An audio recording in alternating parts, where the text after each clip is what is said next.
우리 사회의 중요한 이슈를 진보의 시각으로 들여다보는 진보의 향기입니다. 김기식 더미래연구소 정책위원장 나와 계십니다. 안녕하세요. 예, 안녕하십니까.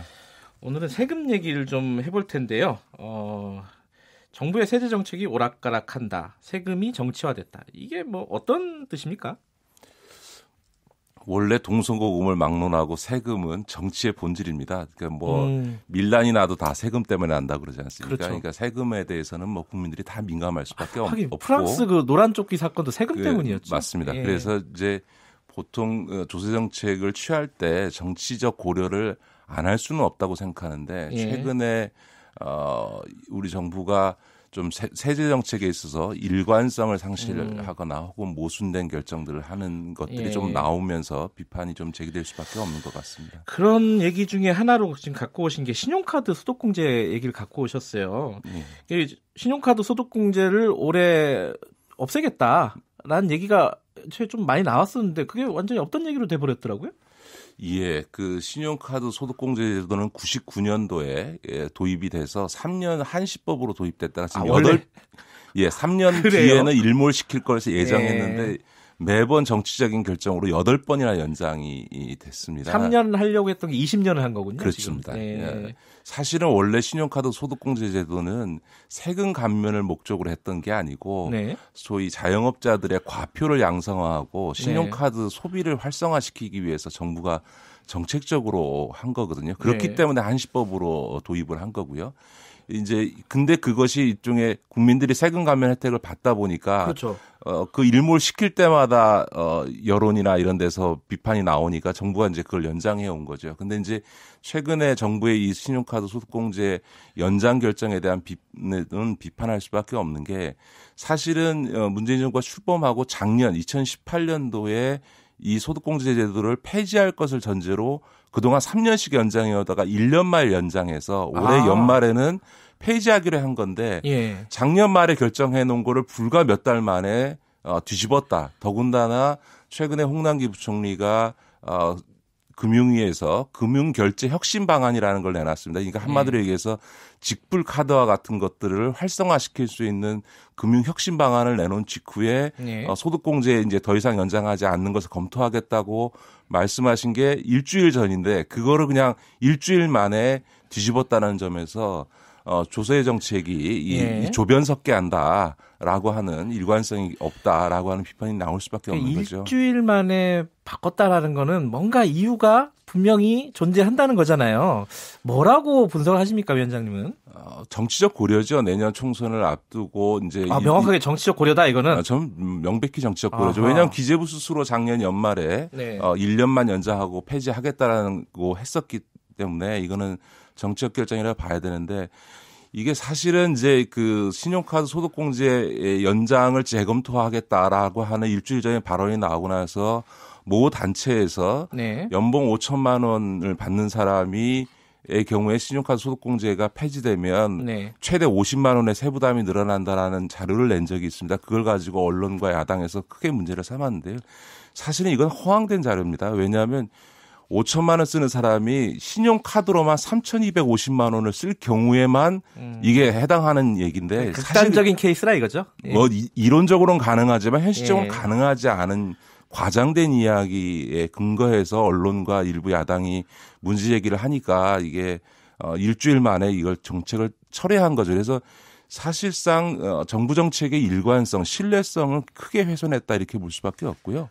사실은 정부가 정치적인 고려를 했다면 잘못한 것이 지금 이제 정부에서는 금융혁신을 하겠다 그러면서 직불 서비스 또 제로페이를 추진하고 있지 않습니까? 그런 점에서 보면 이 직불 카드를 쓰는 거나 이런 것들에 대한 세제 혜택을 늘리는 정부 정책을 발표하면서 그 대신에 이 소득공제 부분은 줄이고 대신에 다른 소득공제를 늘리겠다라고 발표했으면 사실은 지금 보통의 국민들이 신용카드로 소득공제를 받았을 때 받는 세금 혜택이 불과 한 몇만 원 정도밖에 안 되거든요. 그러면 그거는 얼마든지 다른 직불카드 사용에 따른 세제 혜택을 주게 되면 상세가 가능하고요. 그런 직불 서비스를 확대하는 데 있어서 또 하나 이제 굉장히 강력한 수단 중에 하나는 지금 보통 신용카드 최근에 현대자동차가 수수료 문제가 심각하게 제기됐지 않습니까? 그래서 1.89%의 그 신용카드 수수료를 이제로 합의를 봤는데요.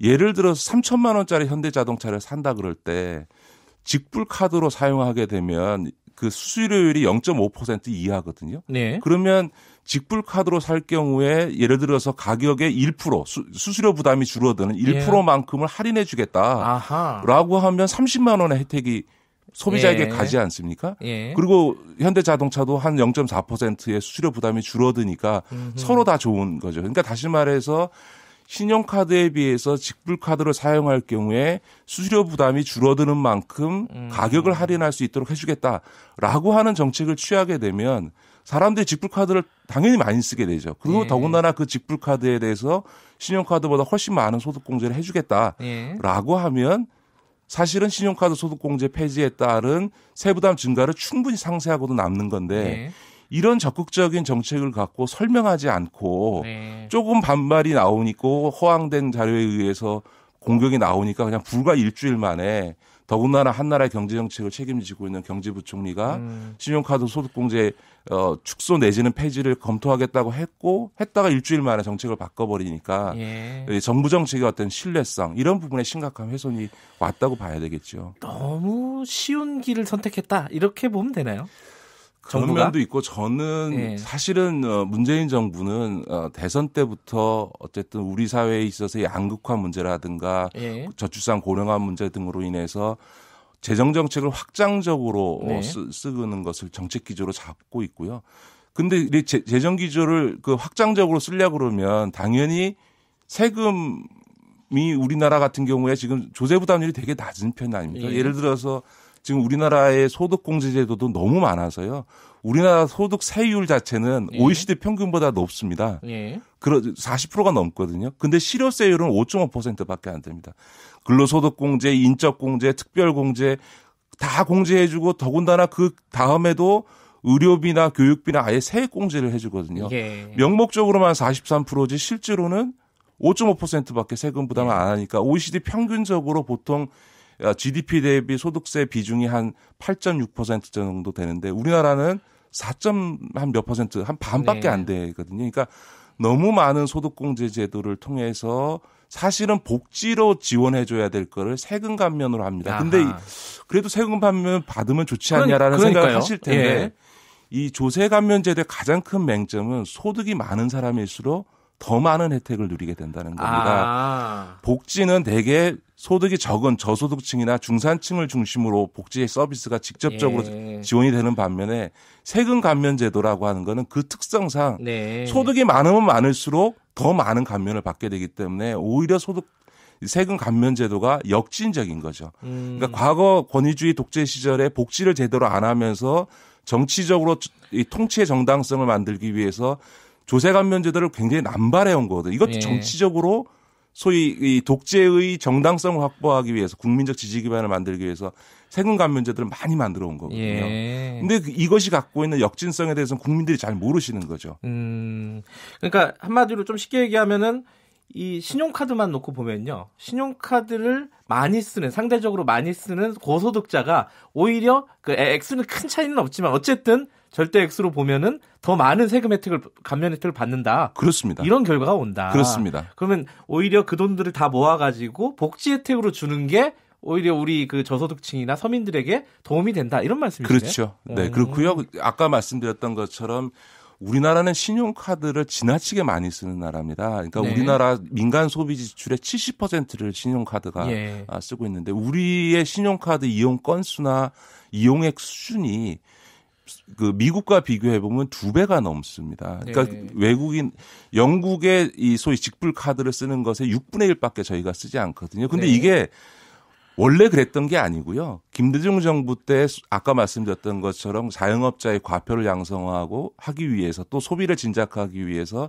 정부가 정책적으로 신용카드의 소득공제 제도를 도입하면서 이게 확 퍼진 거거든요. 그러니까 정책적 결과라고 하는 거죠. 그걸 통해서 사실은 카드사들이 엄청난 영업상의 이익을 얻고 있는 건데요.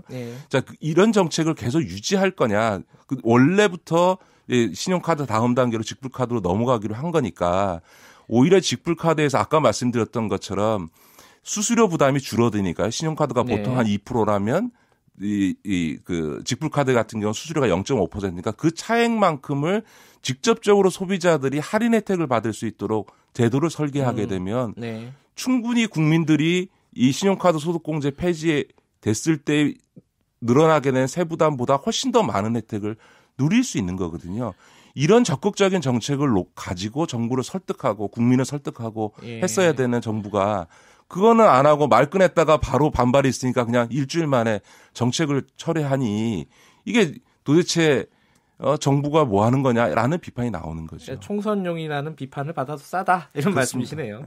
근데 이게 좀 비슷한 얘기이기도 좀 다른 얘기이기도 한데 유류세 인하를 작년에 했어요. 네네. 그거를 계속 연장해야 된다 말아야 된다 이 논란도 있습니다. 이게 좀 서민들하고 또 연결이 되는 얘기예요. 유류세도. 이거 어떻게 보세요 이거는?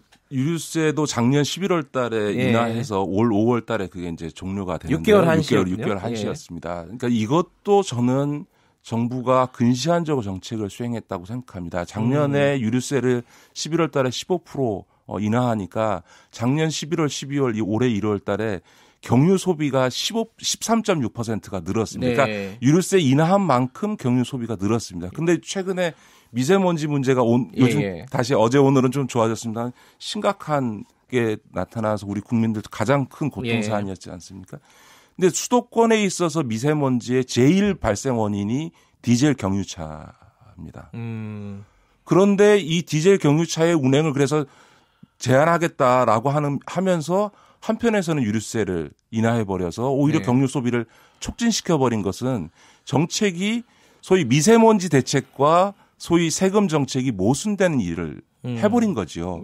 그러다가 만약에 또 총선 앞둔 상황이라고 해서 5월 달에 가서 경유세 인하 조치를 연장하게 되면 이거는 지금 미세먼지와 관련해서 국가적인 재난으로 규정하고 특단의 대책을 마련하겠다고 하면서 세금 정책은 그것에 역행하는 일들이 발생하게 되니까 소위 조세 정책이라고 하는 것은 모든 국가 정책에서도 가장 중요한 정책이고 거기서 일관성과 신뢰성을 가져야만 사람들이 예측 가능한 거거든요. 그런데 이런 조세 정책을 이렇게 필요에 따라서 조변 섞게 하는 식으로 운영해서는 곤란하다. 그래서 저는 도대체 기재부 관료들이 국회에서 논의하는 과정에서 정치적으로 논란이 되는 거는 충분히 이해가 됩니다만 기재부 관료들 스스로가 이렇게 정치적 판단을 해서는 되겠나라고 하는 게 제 생각입니다. 관료들도 정치를 하고 있다 이런 말씀이시군요. 그렇죠. 근데 조세 정책이 참 어려운 거 아닙니까? 이게 당장 몇만 원이라도 더 받아간다 혹은 뭐 뭔가를 인상한다 가격을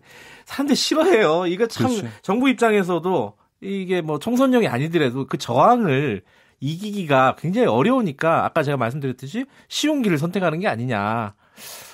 이게 참 딜레마 중에 하나인 것 같아요. 저는 그런 점에서 소위 진보 정부라면 국민들에게 실상을 제대로 알리고 그것을 설득하는 노력을 해야 된다고 생각합니다. 앞서 말씀드렸던 것처럼 이 각종 조세 감면 제도라고 하는 것이 매우 역진적이고 서민을 위한 게 아니거든요.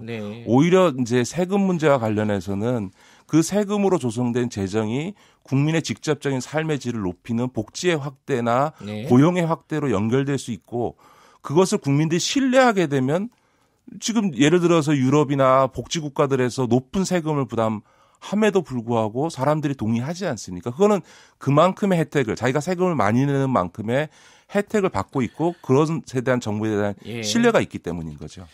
알겠습니다. 이 세금 문제는 워낙 중요한 문제이기 때문에 앞으로도 계속해서 좀 다뤄보고 싶은 내용이네요. 김기식 위원장님과 함께. 자, 오늘은 여기까지 듣겠습니다. 고맙습니다. 네, 감사합니다.